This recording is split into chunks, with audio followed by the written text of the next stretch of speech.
तो ठीक है, अभी हम चर्चा करने वाले हैं। ये तो बस थोड़ा ही अलग है। सामान्य रूप में जैसे मैं चंगाई के बारे में सिखाता हूँ, मुझे पता नहीं हमारे सिलेबस में कैसे है, मुझे ये सिखाना है, इसलिए इसे सिलेबस में रखा है। मैं आपको सिखाना चाहता हूँ चंगाई को देखने के 3 अलग तरीके। मैं बताऊँगा अलौकिक तंदुरुस्ती, तंदुरुस्ती और चंगाई पर। और अलौकिक तंदुरुस्ती सबसे उत्तम है, इसकी सलाह दूँगा। और मैं इस क्रम को उल्टा करना चाहता हूँ जैसे कि आपके सिलेबस में है। और मैं सबसे पहले कहना चाहता हूँ चंगाई के बारे में। और मेरा यही अर्थ है, मैं देखता हूँ कि इसके 3 कदम हैं या 3 अलग-अलग स्तर हैं, जहाँ चंगाई के क्षेत्र में लोग परमेश्वर से जुड़ते हैं। मुझे पता नहीं कि आप इसे समझ पा रहे हैं या नहीं, लेकिन ये तो रवैया है। बहुत से लोग विश्वास करते हैं कि परमेश्वर चंगाई दे सकते हैं, लेकिन वो इसके बारे में खुद कुछ नहीं करते हैं। वो तंदुरुस्ती में चलने के लिए कुछ नहीं करते हैं। वो ज़िंदगी में आगे बढ़ते हैं, कुछ मुसीबत आने तक राह देखते रहते हैं और फिर वो चंगाई पाने की कोशिश के लिए परमेश्वर को ढूंढते हैं। जैसे मानो मंच के उस पार चंगाई है और वो यहाँ पर रहते हैं। और जब कुछ बीमारी या कुछ आता है और अगर वो बीमार पड़ जाएं, तब वो कहते हैं मैं चंगाई के लिए परमेश्वर पर विश्वास करूंगा और चंगाई की ओर आगे बढ़ने लगते हैं, चंगाई पर विश्वास करते हैं और कोशिश करके चंगाई पाते हैं।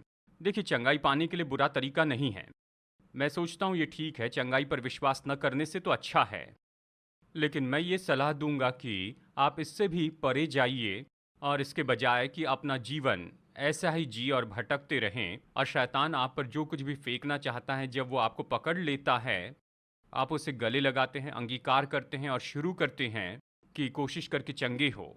तो अच्छा है कि आप यहाँ पर आइए और तंदुरुस्ती में जिए।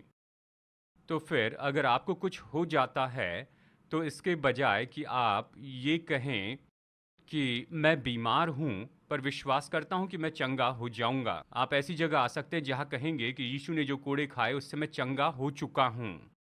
और अगर आपको कुछ होता है तो आप उसे स्वीकार नहीं करते हैं, आप उसे गले नहीं लगाते, उसे अपना नहीं बनाते और फिर चंगाई पाने की कोशिश करने के बजाय कहिए ये मेरा नहीं है और आप तंदुरुस्ती में जिएं।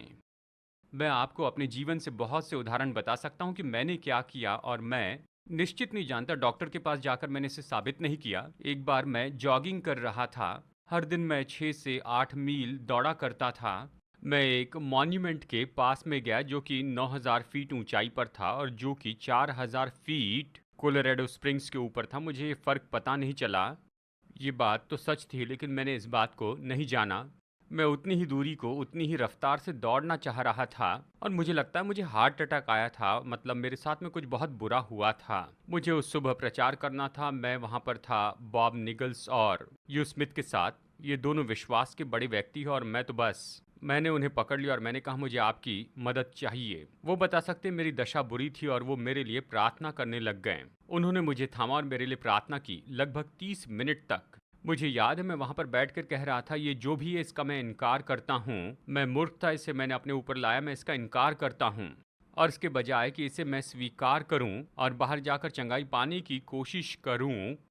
सामान्य व्यक्ति यही तो करता है, वो हार्ट अटैक को स्वीकार करता है और जाकर चंगाई पाने की कोशिश करता है। मैंने इसका इनकार किया। मैंने कहा मैं इसे पाने से इनकार करता हूँ। 30 मिनट तक मैंने प्रार्थना की और फिर मैं सामान्य हो गया और फिर सब ठीक हो गया और मुझे तब से कोई समस्या नहीं हुई। क्या आप इन दोनों में फ़र्क देख सकते हैं? लेकिन सामान्य व्यक्ति विश्वास नहीं करता है कि वो तो चंगे हो चुके हैं। वो विश्वास करते हैं कि वो चंगे हो सकते हैं भविष्य में, तो वो अनुमति देते हैं हार्ट अटैक को, वो अनुमति देते हैं बीमारी को, वो दर्द को अनुमति देते हैं, इन सारी चीज़ों को अनुमति देते हैं और चंगाई पाने की क्रिया शुरू करते हैं। मैं यहाँ तंदुरुस्ती में जीने की कोशिश करता हूँ कि अगर कुछ आए तो मैं इसका इनकार करता हूँ, मैं इसकी अनुमति नहीं देता हूँ। मुझे दर्द हो रहा है, कोई लक्षण दिख रहा है और मैं कुछ महसूस कर रहा हूँ, इसका मतलब नहीं कि ये मुझे हो गया। मेरे लिए शैतान तो बस खटखटा रहा है कि क्या मैं उसे आने देता हूँ। अगर मेरी प्रतिक्रिया ये है कि नहीं, मैं इसको स्वीकार नहीं करता हूँ, नहीं मुझे ये नहीं होगा, इसका मतलब मैं दरवाज़ा बंद करके रखता हूँ। वो बस खटखटाएगा और मुझे और कुछ लक्षण देगा। वो बना नहीं रहेगा क्योंकि मैं वहाँ पर रहने वाला नहीं हूँ। देखिए, यही तो फ़र्क है चंगाई के लिए विश्वास करने में और तंदुरुस्ती में चलने में। और फिर तीसरा स्तर है, और मैं बता दूं, ये तो मेरा खुद का विचार है। मेरे पास कोई वचन नहीं कि इन सारी बातों पर मैं खड़े रहूं। मेरा प्रभु के साथ ऐसा ही संबंध है, और मैं इसके लिए आगे बढ़ रहा हूं, और मैं कोशिश कर रहा हूं कि मैं ईश्वरीय तंदुरुस्ती में रहूं। केवल इतना ही नहीं कि जब हमारे साथ कुछ होता है जिसका आप स्वीकार करने से इनकार करते हैं, उसे गले लगाने से इनकार करते हैं, आपको ये हो गया इसका अंगीकार करने से इनकार करते और चंगाई पाने की कोशिश करते हैं, मैं विश्वास करता हूं कि ऐसी जगह पहुंच सकते हैं कि जहां बीमारी आपके करीब भी ना आए। आइए भजन 91 में देखते हैं, और हमें ये प्रतिज्ञा दी गई है। देखिए, भजन 91 में अवश्य ही ये तो बहुत ही सामर्थी भजन है, लेकिन चलिए इसका एक भाग मैं पढ़ता हूं।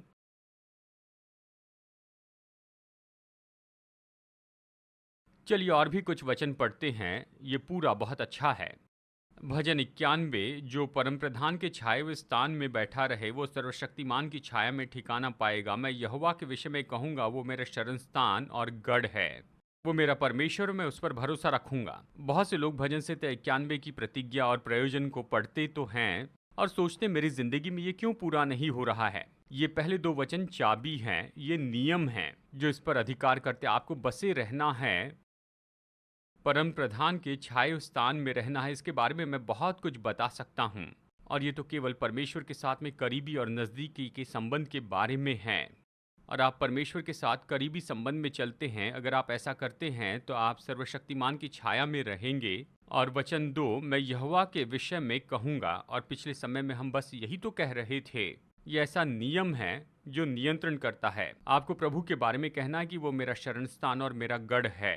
दूसरे शब्दों में आपको सक्रिय होना है, बस ऐसे ही नहीं कह सकते हैं। आप राह नहीं देख सकते कि कुछ आप पर आ पड़े और फिर उसके बाद में आप विश्वास करने लगे, लेकिन पहले से आप ये कहते जाइए, मैं सर्वशक्तिमान की छाया में हूँ, परमेश्वर मेरी सुरक्षा है, कोई मरी मेरे डेरे के निकट नहीं आएगी। तो ये बहुत ही महत्वपूर्ण है। कुछ लोग ये कहते हैं कि ठीक है, ये मेरे साथ नहीं होगा। क्या आप अपने विश्वास को कह रहे हैं या फिर अपने डर को कह रहे हैं? डॉक्टर ने आपके बारे में जो कहा उसे कह रहे हैं, या फिर आप कह रहे हैं खैर ये समस्या तो मेरे पूरे परिवार में ही है, सभी को हमेशा हार्ट प्रॉब्लम रहा है, कोई भी 70 या उससे ज़्यादा उम्र में नहीं जी रहा है। अगर ऐसा आप कुछ कहते हैं तो निश्चय नियमों को तोड़ रहे हैं, और आप निश्चय ही मर सकते हैं। आपने जो कहा उन नियमों के द्वारा आप खुद की जीभ से मरेंगे। वचन 3 कहता है कि वो तुझे बहलिए के जाल से और महामारी से बचाएगा, और वो तुझे अपने पंखों की आड़ में ले लेगा, और तू उसके परों के नीचे शरण पाएगा। उसकी सच्चाई तेरे लिए ढाल और झिलम ठहरेगी। ये माँ मुर्गी के जैसे चित्र है जो अपने बच्चों की रक्षा करती है, सूरज से और बारिश से या ओले से, जो भी हो। और ये कहता है कि हमें परमेश्वर के साथ में ऐसे संबंध रखना है कि हम उसके पंखों के तले रहें। अगर आप उसके पंखों के तले से बाहर जाएं, उसे खोजना बंद करें और आप जाकर व्यभिचार में रहने लगे। देखिए, यहाँ पर आस्था सिखाती है कि परमेश्वर आपको दंड देंगे। परमेश्वर आपको दंड नहीं देते हैं, वो आप पर क्रोधित नहीं हैं, लेकिन देखिए उसकी जो सुरक्षा है वो वहाँ पर उसके पंखों के नीचे हैं। अगर आप उससे बाहर निकलकर परमेश्वर से दूर हो जाए तो प्रभु दंड नहीं देते, आप तो उसकी सुरक्षा से बाहर चले गए हैं। योना 2:8, जो लोग धोखे की व्यर्थ वस्तुओं पर मन लगाते हैं वे अपने करुणा निधान को छोड़ देते हैं। ये बिल्कुल वैसा ही है। ये नहीं कि परमेश्वर आपको छोड़ देंगे, लेकिन अगर आप परमेश्वर की सुरक्षा से बाहर आ जाते हैं तो वहां पर शैतान है, बुराई है, और शैतान आपके विरुद्ध में आता है, और शैतान आपकी जिंदगी में गड़बड़ियां लाएगा। मुझे याद है किसी ने आकर मुझसे पूछा, शायद अर्थराइटिस के बारे में, और मैंने इसके बारे में एक और टेप में कहा है कि मैं नहीं मानता कि ये ऐसा ही नियम है, लेकिन मैं नहीं मानता कि अर्थराइटिस केवल शैतान से ही है।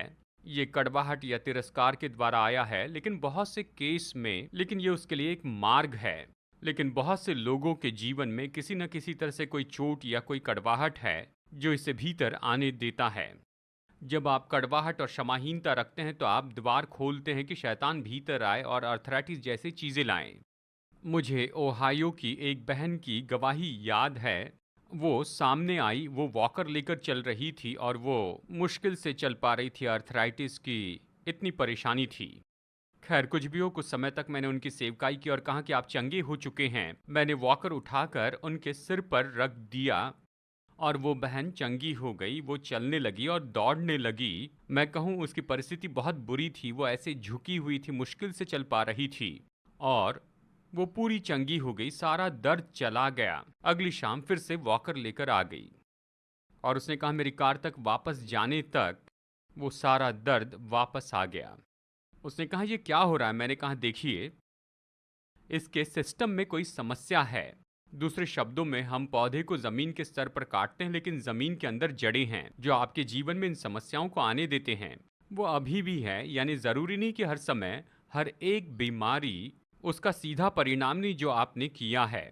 कई बार बीमारियां तो बस ऐसी होती हैं, जरूरी नहीं कि हमेशा आत्मिक हो, लेकिन अक्सर ये तो ऐसा होता है। यीशु की सेवकाई को देखिए, उसने दुष्टात्माओं को निकाला, उसने लोगों से कहा जाओ और फिर पाप न करो। यूहन्ना 5 में कि इससे बुरी परिस्थिति तुम पर ना आए, और उस समय लकवे की वो बात कर रहे थे। पाप उसके लिए खुला द्वार था। और बहुत सी बीमारियां केवल इसलिए है क्योंकि लोगों ने अपनी जिंदगी को खोल दिया है। उन्होंने ऐसा कुछ किया जिसके कारण शैतान को उनके जीवन में अनुमति मिली है।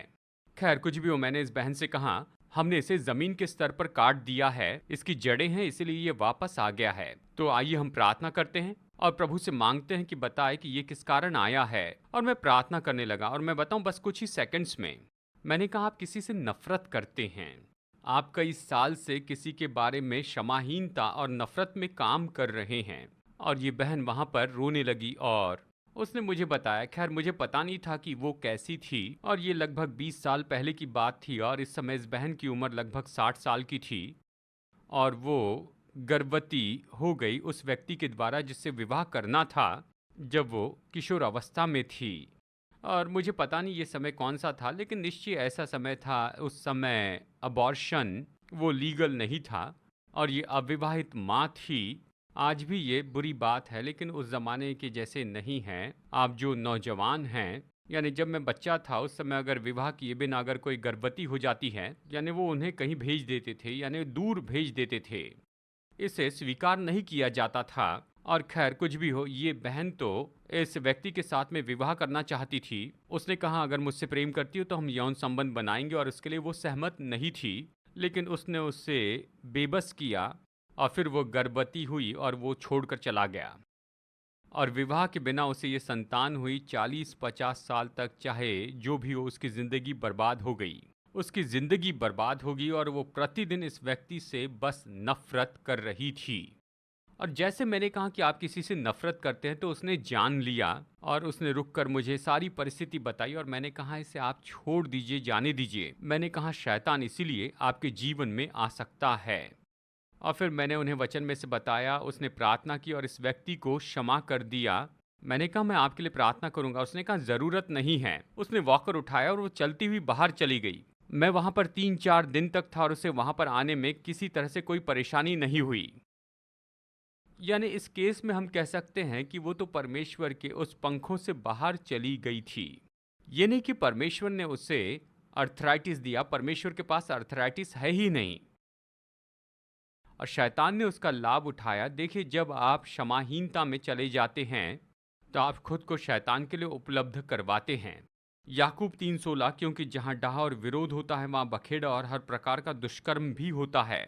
और हर दुष्कर्म होता है। 1 कुरिन्थियों 14 कहता परमेश्वर ने गड़बड़ी नहीं लाई पर शांति लाई। तो शैतान ने सारी गड़बड़ी लाई है, इसलिए आप इसे जोड़िए याकूब 3:16 से। जहाँ द्वेष और झगड़ा है तो हम कह सकते हैं कि वहाँ पर शैतान ही है और हर बुरे काम हैं।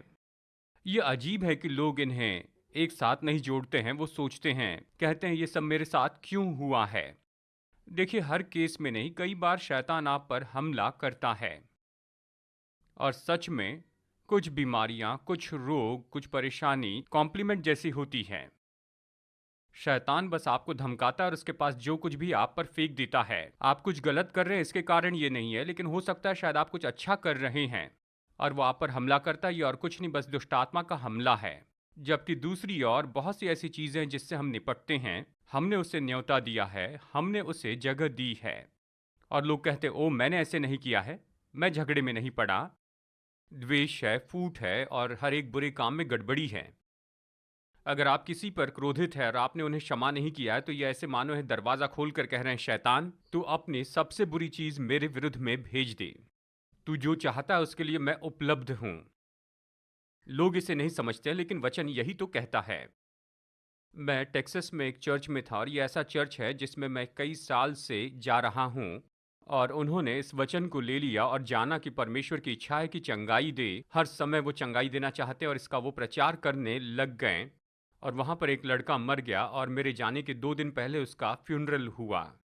वो चर्च बिल्कुल नया था, चंगाई पर विश्वास करने की कोशिश कर रहा था। उन्होंने एक जवान लड़के की मृत्यु देखी, और लोग वहां पर खड़े होकर उसके लिए प्रार्थना कर रहे थे कि वो चंगा हो और मुर्दों में से जी उठे। और कुछ काम नहीं किया तो चर्च संदेह करने लगा कि ये परमेश्वर की ओर से हैं। और पास्टर ने मुझे ये बताया, और उस हफ्ते मैं हर एक दिन वहां पर गया। और पूरे हफ्ते उस लड़के के माता पिता से मैं मिला। वो जवाब पाने चाहते थे कि ये क्यों हुआ, क्योंकि हम तो मानते हैं कि परमेश्वर चंगाई देना चाहते हैं। पहले मुझे पता नहीं था कि मैं क्या बताऊं, तो मैं हर दिन उनके साथ में खाना खाने के लिए जाता था। सुबह की सभा के बाद मैं उनसे मिलने जाता था, और इस तरह से एक हफ्ता बीत गया। मैंने पाया कि पति और पत्नी के बीच में बहुत झगड़ा है, कि वो तलाक लेने की योजना बना रहे हैं।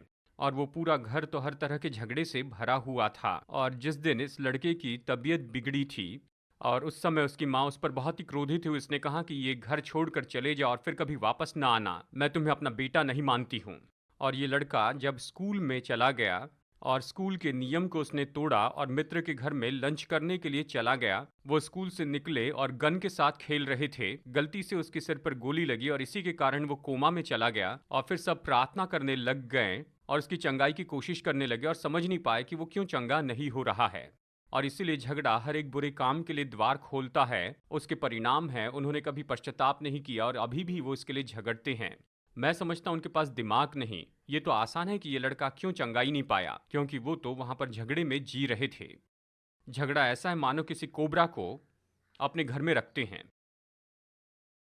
आप में से बहुत से लोग ऐसे हैं, लेकिन मैं वैसे नहीं रहता हूँ। घर में सांप हैं तो आप उस घर से निकल जाते हैं, जो भी करना है करते हैं, लेकिन फिर भी झगड़े के साथ रहते। पहला शमूएल अध्याय 15 वचन 22 में ये कहता है, वचन 22 में या फिर वचन 23 में कहता है कि ढिठाई तो निश्चय ही मूर्ति पूजा के जैसी है, और बलवा करना जादू टोने के जैसे है। और फिर भी लोग अपने घर में इस तरह बलवा होने देते हैं, सोचते ये सामान्य है, क्योंकि ये स्वाभाविक है।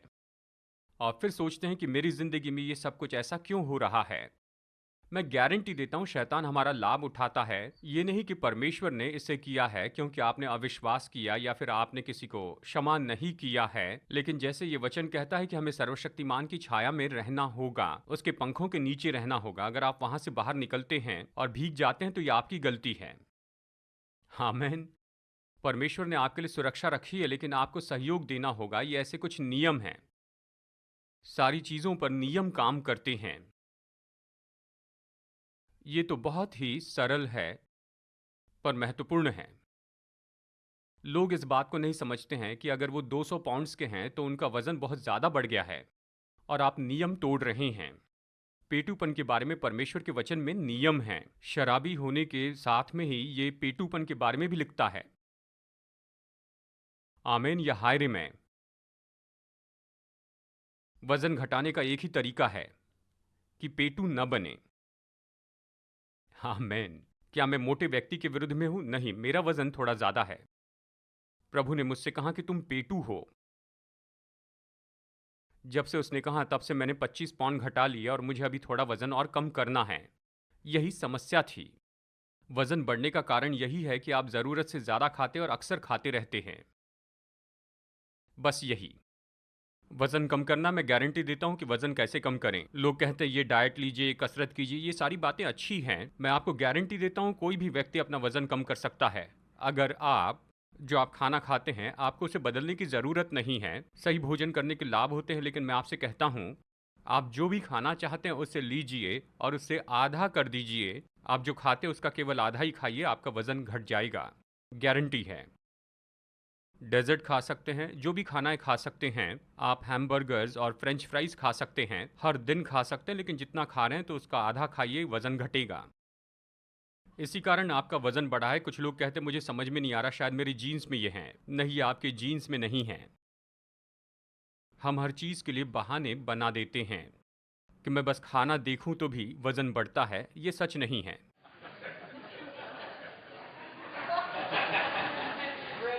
आप जितना खाते हैं उसका आधा ही खाएं, और वज़न घटेगा। लेकिन मैं कह रहा हूँ, आप नियम तोड़ रहे हैं और अतिरिक्त 50, 60 या 100 पाउंड अपना वज़न बढ़ा लिया है और आपको फिर पीठ की समस्या हो जाती है और दूसरी भी समस्याएँ आती हैं क्योंकि आप नियम तोड़ रहे हैं। क्या इसका अर्थ ये है कि हम बहुत ज़्यादा हेल्थ कॉन्शियस हो जाएं? लोग बहुत ज़्यादा आगे बढ़ जाते हैं और वो भरोसा करते हैं इन सारी पत्तियों पर और सप्लीमेंट्स लेते हैं और वो उस पर भरोसा करते हैं प्रभु के बजाय। देखिए, इन सभी बातों में संतुलन है। और देखिए, मैं यही कह रहा हूँ कि नियम है, आप किसी को तोड़ नहीं सकते हैं कि फिर अपेक्षा करें कि आपके शरीर में सब सही रहेगा। 3 दिन तक अगर आप नहीं सोए तो मैं गारंटी देता हूँ आपके शरीर में गड़बड़ी होगी, आपको समस्याएं होंगी। आपको निश्चय इन नियमों को सहयोग देना होगा, ये यही कहता है। और देखिए, वचन 4 में वो तुझे अपने पंखों की आड़ में, खैर मैंने इसे पढ़ लिया है। भजन 91 वचन 5, तू न रात के भय से डरेगा और न उस तीर से जो दिन को उड़ता है, और न उस मरी से जो अंधेरे में फैलती है, और न उस महारोग से जो दिन दोपहरी में उजाड़ता है।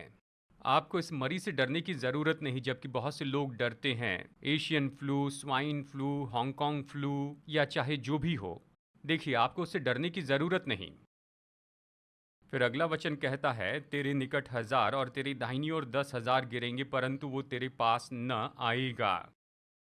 देखिए, यहाँ पर ये कह रहा है परेशानी और मुश्किलें, लेकिन साथ में यहाँ पर मरी भी कहा गया है और वो तेरे निकट नहीं आएगा। देखिए, मैं इसलिए बता रहा हूँ क्योंकि कुछ लोग यहाँ पर केवल स्वाभाविक में रहते हैं और बीमार होते हैं और फिर चंगाई की ओर बढ़ते हैं। लेकिन कुछ लोग यहाँ पर रहते हैं और चंगाई में जीते हैं, कहते हैं मैं यीशु के नाम में इन सारे लक्षणों को डांटता हूँ, इसका इनकार करता हूँ, इस दर्द को रुकने की आज्ञा देता हूँ। लेकिन कुछ लोग ऐसी जगह पर पहुँचते हैं जहाँ पर मैं रहता हूँ, जहाँ पर कोई भी मरी निकट नहीं आती है। मैं यहाँ पर इससे नहीं लड़ता हूँ, लेकिन मैं उससे बाहर ही लड़ लेता हूँ। मैं बीमारी को अपनी ज़मीन पर आने नहीं दूंगा, मैं उससे बाहर ही लड़ूंगा ताकि मेरी ज़मीन पर वो न आ सके। मैं परमेश्वर की सामर्थ खोलूंगा और ऐसे बबल में रहूंगा जहाँ कोई बीमारी मेरे डेरे के निकट नहीं आएगी। ये हमारी प्रतिज्ञाओं का भाग है। वचन 8, परंतु तू अपनी आंखों से दृष्टि करेगा और दुष्टों के अंत को देखेगा। हे यहोवा, तू मेरा शरण स्थान ठहरा है, तूने जो परम प्रधान को अपना धाम मान लिया है, इसलिए कोई विपत्ति तुझ पर न पड़ेगी, न कोई दुख तेरे डेरे के निकट आएगा, ये कहता है।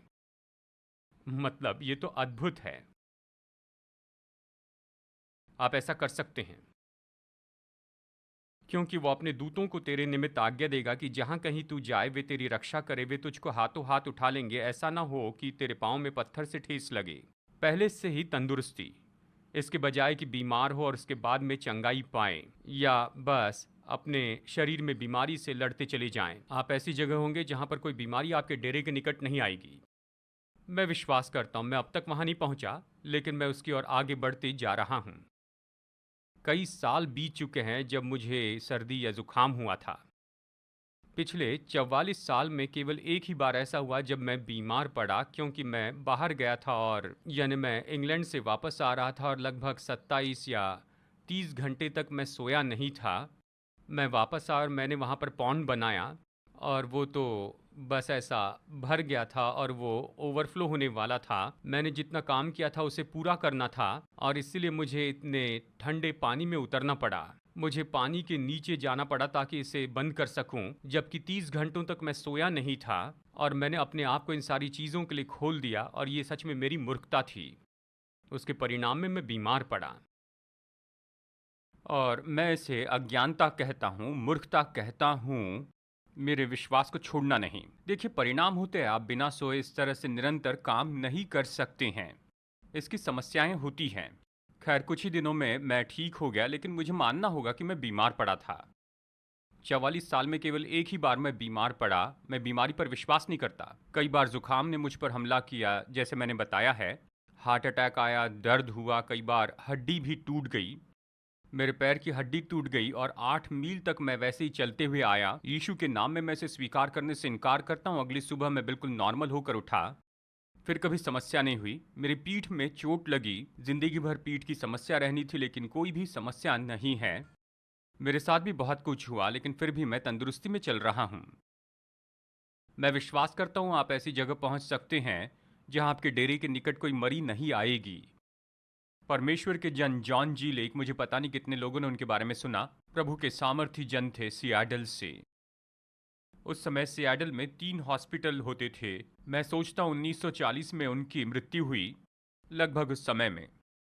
और सियाटल में 3 हॉस्पिटल थे और उनमें से 1 या 2 हॉस्पिटल बंद हो गए क्योंकि उनकी सेवकाई इतनी सफल थी, क्योंकि उनमें ज़्यादा बीमारी नहीं थी। और सियाटल को वोट किया गया कि यह अमेरिका का सबसे तंदुरुस्त शहर है। कई साल तक उसे यह अवार्ड दिया गया उनकी सेवकाई के कारण। उनके पास उस समय होते थे हीलिंग रूम्स, और उनके ऐसे लोग थे जिन्हें प्रैक्टिशनर कहते थे। उन्होंने उन्हें चंगाई की सेवा सिखाई और वो बाहर जाते थे, और इन्होंने कहा कि जब तक वो चंगे न हो जाए तुम वापस नहीं आना।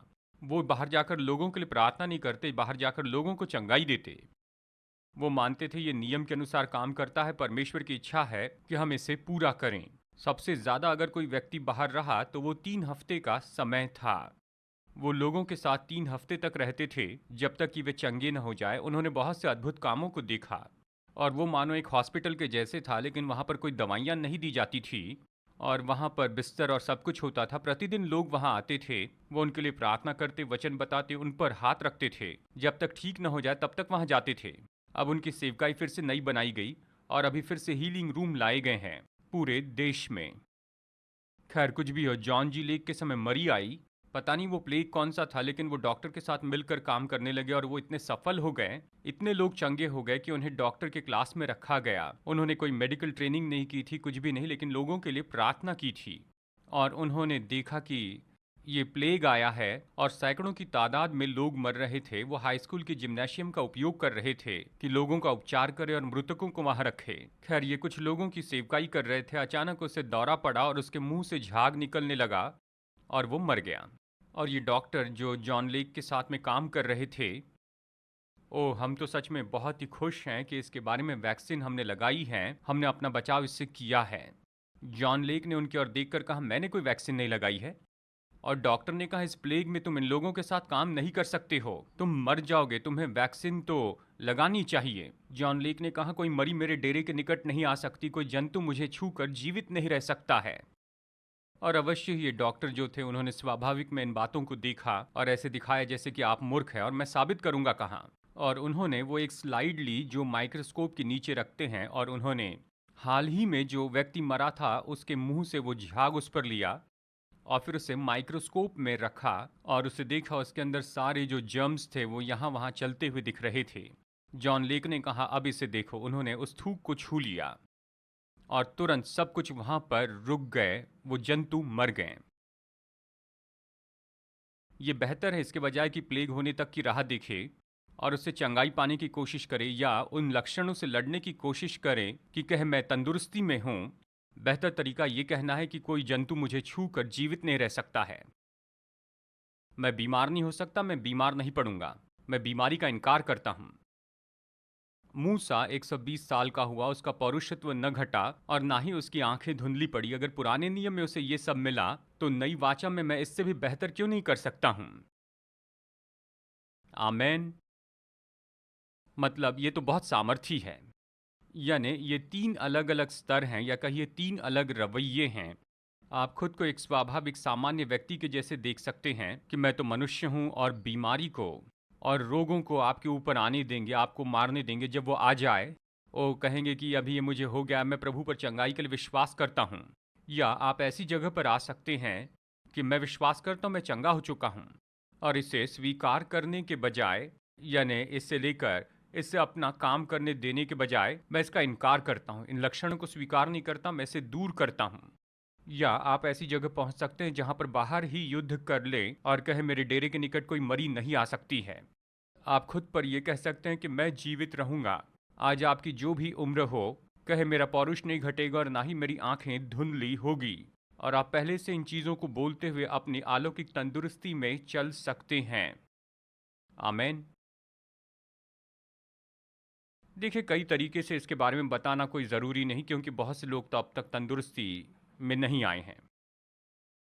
लेकिन मैं आपके सामने ये एक तस्वीर रखना चाहता हूँ कि इसके बजाय कि आप अपने जीवन में इस तरह से ऊपर नीचे यो के जैसे जीते रहें, जहाँ पर ये आता है वो आता है, आप ऐसी जगह पहुँच सकते जहाँ युद्ध करने की ज़रूरत नहीं। उनके आने के पहले उनसे लड़ ले, मानो जैसे आपके आसपास बबल है, आप तक कोई नहीं पहुंच सकता, कुछ आपके करीब नहीं आ सकता है।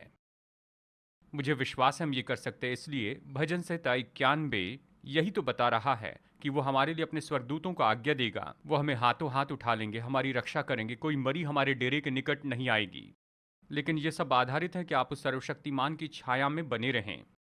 आप परमेश्वर के बारे में कहेंगे कि वो मेरा शरण स्थान है। अगर इसके पीछे न जाए तो ये आप नहीं पाएंगे। ये अपने आप नहीं आता है, आपको इसे खोजना है।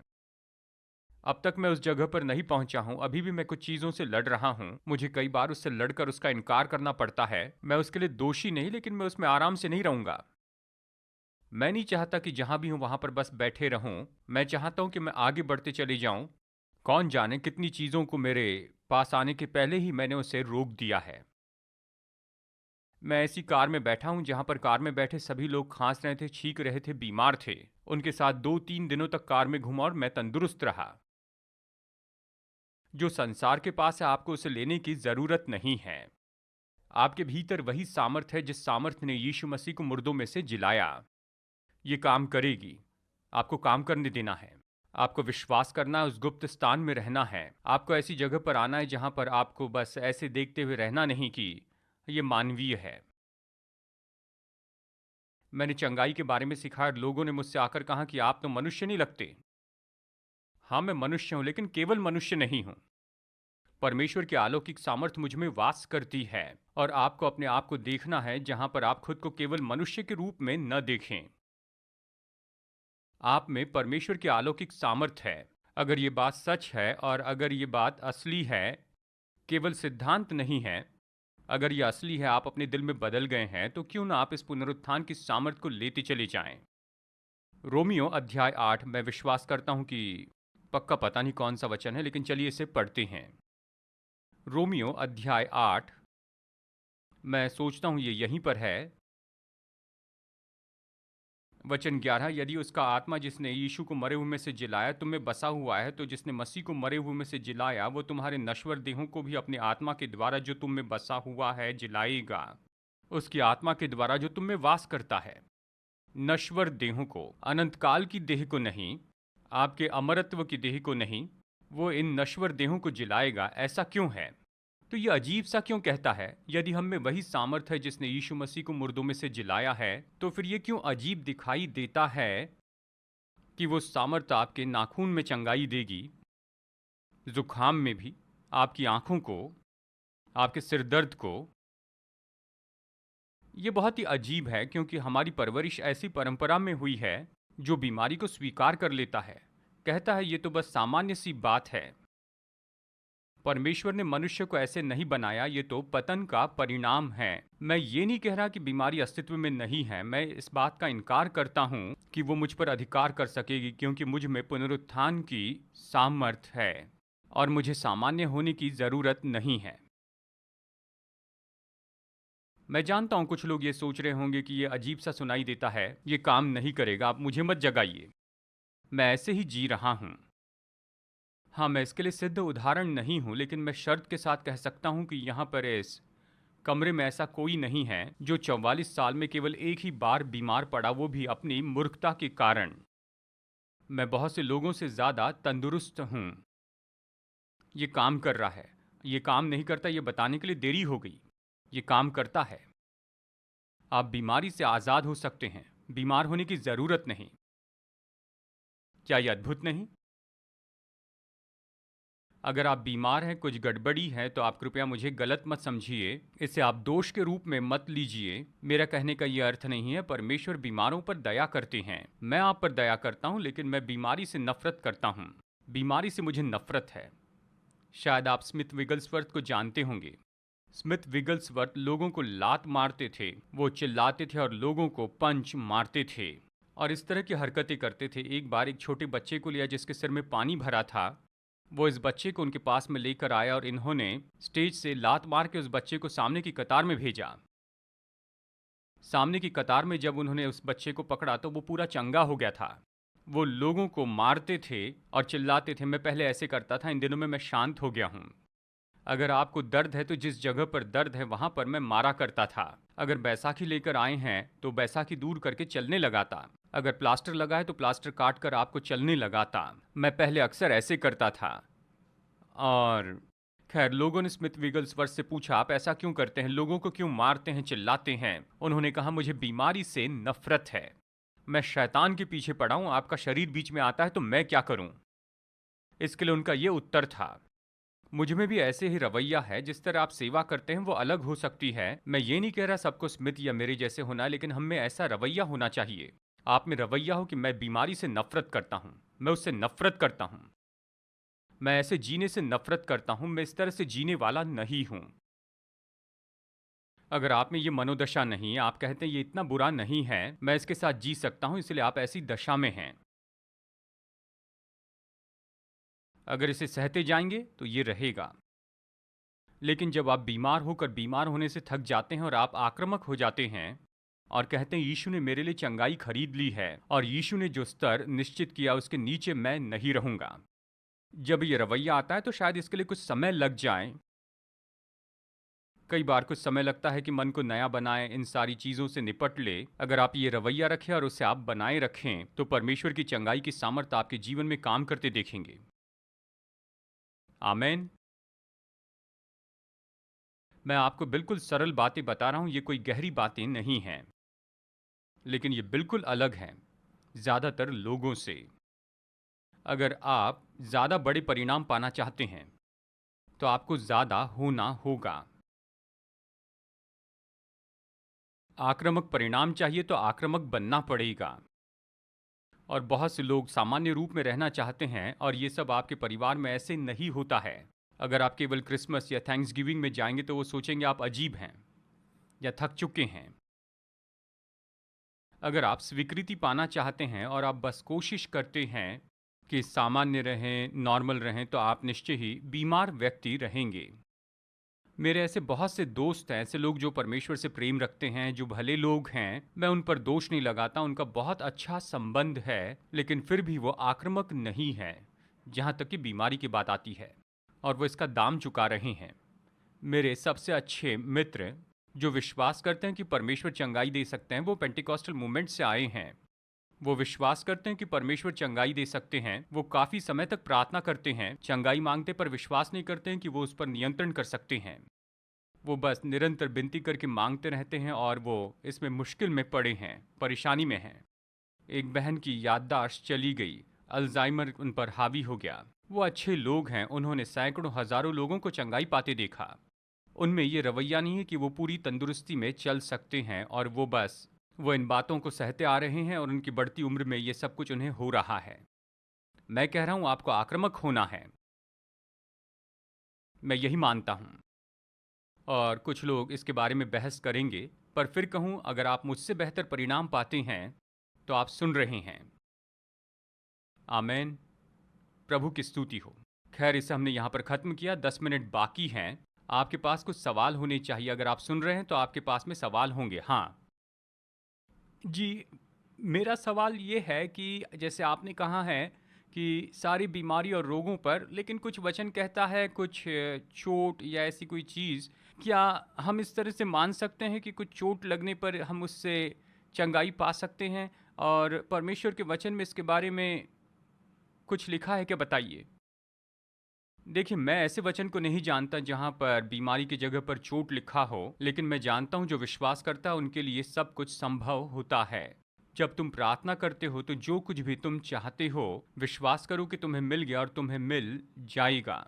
मैं नहीं सोचता किसी वचन में केवल चोट लिखा है, लेकिन ये वचन बताते हैं अगर आप विश्वास करते हैं तो ये सब कुछ संभव है, आप कुछ भी होते देख सकते हैं। एक और गवाही, स्मिथ विगल्सवर्थ के साथ एक व्यक्ति थे जो रात को उन्हीं के घर में रहा करते थे। वो काफ़ी समय से अच्छे मित्र थे, पर उनके दोनों पैर काट दिए गए थे। और ये तो गवाही है जो मैंने किसी और से सुनी है, और इसीलिए मैं कहूँ मैं वहाँ पर नहीं था। तो इन्होंने कहा, आप चंगाई के बारे में ये सब कुछ जो कह रहे हैं ये सच है, परमेश्वर ये कर सकते हैं, तो मेरे लिए प्रार्थना करो और मेरे पैरों को फिर से बढ़ाओ। और स्मिथ ने उनसे कहा कि अगर विश्वास है तो तुम जाकर खुद के लिए जूते खरीद लो। और स्मिथ सो गए और उस भाई को इतना गुस्सा आया पर वो सारी रात इसके बारे में सोचते रहे। अगले ही दिन वो जूतों की दुकान पर गए और जूतों के बारे में पूछा। उनके पैर ही नहीं थे। दुकानदार ने पूछा कौन से साइज के, इन्होंने उसके बारे में सोचा ही नहीं। तो उन्होंने कहा 9 साइज का रेगुलर। तो उन्होंने वो जूता लेकर बक्से में से निकाला, वो जूता इस एक पैर पर पहनाया और वो पैर बढ़ गया। दूसरे पैर पर जूता पहनाया तो वहां पर भी पैर बढ़ गया। मैं यही सोचता हूं। जानते हैं कुछ लोग कहते हैं मुझे बस ये कुछ पता नहीं है, मैं इस पर विश्वास नहीं करता हूं। अगर आप इस पर विश्वास नहीं करेंगे, दूसरी बातों पर कभी विश्वास नहीं कर पाएंगे कि इन 3 लोगों को जलते हुए भट्टे में फेंक दिया गया था और वो जले नहीं और यहां तक कि उनके बाल तक नहीं झुलसे। अगर आप उस पर विश्वास नहीं करेंगे तो दूसरी कहानियों पर विश्वास नहीं करेंगे कि एक व्यक्ति लड़ रहा था और उसने सूरज को एक जगह रुकने की आज्ञा दी और पूरा दिन वहां पर सूरज रुका रहा। मैं कहता हूं जब हम इस तरह के वाक्य कहते हैं तो निश्चय अपने अविश्वास के बारे में हम यहाँ पर सोचते हैं। विश्वास करने वालों के लिए सब कुछ संभव है। जी, यहाँ पर कोई सवाल पूछना चाहता है तो चलिए पहले इनका सवाल देखते हैं। क्या आप प्रतिदिन इतने अग्रेसिव रहते हैं, यानी इतने आक्रामक रहते हैं कि भजन 91 बोलते जाएं? ये तो एक रवैया है जो समय बीतते बीतते आपके व्यक्तित्व का भाग हो जाता है। मैं ये नहीं कहता कि मैं बैठकर बस इसे बोलते चले जाता हूँ, कुछ करने की कोशिश करता हूँ। जी, यहाँ से इनका भी सवाल देखते हैं। जी, वहाँ पीछे की कतार में। ये तो रवैया है और आगे जाकर ये आपके व्यक्तित्व का भाग हो जाता है। जब कुछ आप पर हमला करता है तभी आप इसे नहीं कहते, लेकिन जब दूसरा विश्वास कहते हैं तब भी आप ये करते हैं। आपको इसके विरुद्ध में खड़े रहना है। बाइबल कहती है, यशायाह अध्याय 54 वचन 17 में कहती है, आपके विरुद्ध में बनाया गया कोई भी हथियार सफल नहीं होगा। हर एक जीभ जो आपके विरुद्ध में उठती है आप उसे दोषी ठहराएंगे। परमेश्वर के दासों की यही विरासत है और उनकी धार्मिकता मेरी ओर से, ऐसे परमेश्वर कहते हैं। तो ध्यान दे, ये कहता है कि कोई भी हथियार सफल नहीं होगा और हर एक जीभ जो आपके विरुद्ध में उठती है। लोग इसे एक साथ नहीं जोड़ते हैं, लेकिन शब्द ऐसे हैं। ये एक ऐसा जरिया है जिसके द्वारा शैतान आपके विरुद्ध आता है। अगर आप लोगों को संदेह और अविश्वास बोलते हुए सुनते हैं, जरूरी नहीं कि ये इस तरह से हो, मैं चंगाई पर विश्वास नहीं करता, लेकिन लोगों को कहते हुए सुनते हैं, देखिए सब मरेंगे, हम किसी न किसी बात से तो मरेंगे ही। यह अविश्वास है। और अगर आप उसे सुनते हैं तो ये जड़ पकड़ता है, ये बीज जैसे है, तुरंत बढ़ना शुरू कर देता है और अविश्वास उत्पन्न करने लगता है। मैंने सीखा कि जिस पल आप इसे सुनते हैं, अगर आप उसे दोषी ठहराते, जैसे ये कहता है कि तुम उसे दोषी ठहराओगे, इन शब्दों को, जिस पल मैं अविश्वास सुनता हूं, मैं कहता हूं यीशु के नाम में नहीं होगा। रेडियो पर जब बताते हैं कि ये तो फ्लू का सीजन है, मैं कहता हूं मेरे लिए कोई फ्लू का सीजन नहीं है। कोई मरी मेरे डेरे के निकट नहीं आएगी। जिस पल मैं उसे सुनता हूं, मैं उसे दोषी ठहराता हूं और उसका इनकार करता हूं, तो फिर मुझे उससे निपटने की ज़रूरत नहीं है। वो चले जाता, लेकिन मैं बैठकर सोचूं कि शायद मेरे रिश्तेदार इससे ठोकर खाएंगे, पता नहीं वो क्या सोचेंगे, मैं तो हर कोशिश कर रहा हूं कि उनके साथ में बहुत अच्छे से रहूं। तो फिर मुझे घर में जाना है, वचन में और प्रार्थना में समय बिताना है और उसे अपने अंदर से निकाल देना है। तुरंत ही उसे जड़ के साथ निकालना है, लेकिन जिस पल सुनते ही उसे दोषी ठहराएंगे तो वो रुक जाएगा। लेकिन बहुत से लोग इतने आक्रामक नहीं होते हैं। जी हाँ, मैं आपसे एक सवाल पूछना चाहता हूँ।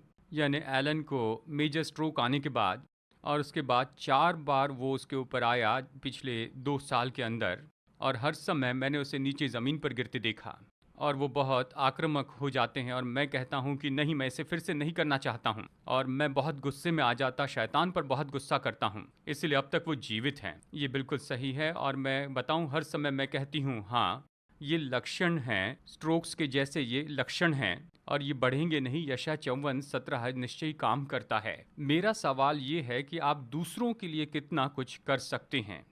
जब आप दूसरों के लिए विश्वास करते हैं और वो अपने आप को बहुत बुरी दशा में देखते हैं और उनके पास में निश्चय ही ऐसी शिक्षा नहीं है, हमें सौभाग्य मिला है, हम आपकी शिक्षा सुन पा रहे हैं और निश्चय ही ये काम करती है और ये हमेशा काम करेगी। लेकिन देखिए, साथ ही हमारे अंदर स्थिरता होनी चाहिए। हम दूसरे के लिए कितना विश्वास कर सकते हैं और कहा जाए तो उनकी इच्छा के विरुद्ध में कैसे जा सकते हैं। मुझे पता नहीं वो क्या विश्वास करते हैं। यह अच्छा सवाल है, लेकिन मेरे पास स्पष्ट उत्तर नहीं है। आप अपने विश्वास से दूसरे पर प्रभाव डाल सकते हैं, लेकिन उस पर जयवंत नहीं हो सकते हैं। आपसे बढ़कर उनका विश्वास ज़्यादा महत्वपूर्ण है।